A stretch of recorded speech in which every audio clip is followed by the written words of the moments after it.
उनके साथ जो तमाम अधिकारी हैं स्वयं सुरक्षा व्यवस्था का जायजा लेंगे और अधिकारी। आज का आदमी वही सुखी है जिसका पड़ोसी दुखी है।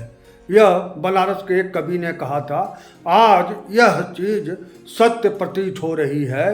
सिर्फ किसी को दुख में दिखाकर एक तबका को खुश करने की प्रक्रिया में जिसको खुश किया जा रहा है उस तबके को गरीबी में ढकेल दीजिए।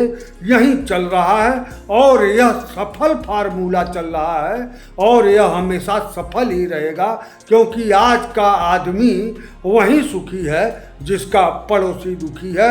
इसी बहाने आप देखिए सुनिए अयोध्या में क्या क्या अयोध्या में। तो पहले अयोध्या फैजाबाद जिले का हिस्सा था। आज प्रधानमंत्री नरेंद्र मोदी अयोध्या में रोड शो किए, निषाद को आमंत्रण दिए तो दलित के घर गए और वाल्मीकि एयरपोर्ट का उद्घाटन किए। जाहिर है कि इस दौरान उत्तर प्रदेश के मुख्यमंत्री योगी आदित्यनाथ भी अयोध्या में मौजूद रहे। अयोध्या में राम मंदिर का निर्माण के पीछे पूरे देश का दर्द छिपा है और इस भावना को देश की बेरोजगारी, भ्रष्टाचार, भूखमरी और भिखमंगापन सभी कुछ छिपाया जाएगा। देश के लिए अहम समस्या, अहम तकलीफ की चर्चा प्रजातंत्र में हमेशा सत्ता प्राप्त करने में कठिनाई देती है। इसीलिए सत्ता प्राप्ति के लिए हमेशा भावनाओं का सहारा लिया जाता रहेगा। देश के राष्ट्रपति आदिवासी रहे, आदिवासी भले ही भूखे नंगे रहें।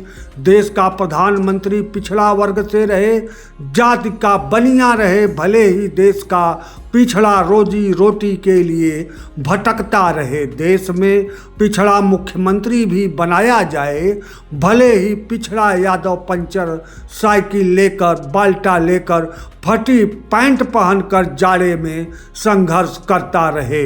इन सबके साथ मुख्यमंत्री, रक्षा मंत्री, मंत्री, ठाकुर, पंडित भी रहे, भले ही देश का ठाकुर जमीन बेचकर मजदूरी करते हुए बेटी के शादी के लिए गिड़गिड़ाता घूमे।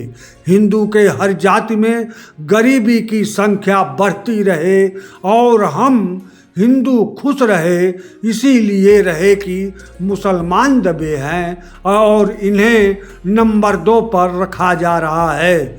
मुसलमानों को नंबर 2 पर रखा जा रहा है, इसलिए इसी बहाने हिंदुओं को गरीब बनाकर हिंदुओं में एक धनाढ्य वर्ग पैदा किया जाए जो हिंदुओं को मुसलमानों को काबू रखने के नाम पर लगातार हिंदुओं का शोषण करने का लाइसेंस इस धनाढ्य वर्ग को मिलता रहे, पाता रहे, अर्थात सत्ता पाता रहे। राम मंदिर, धारा 370, समान कानून, 3 काम के नाम पर 3 लाख गलत काम किए गए। एकदम सही तो अब एकदम नहीं, एकदम सही तो अब 3 करोड़ गलत काम करने के लिए अयोध्या के नाम पर लाइसेंस दिया ही जाना चाहिए।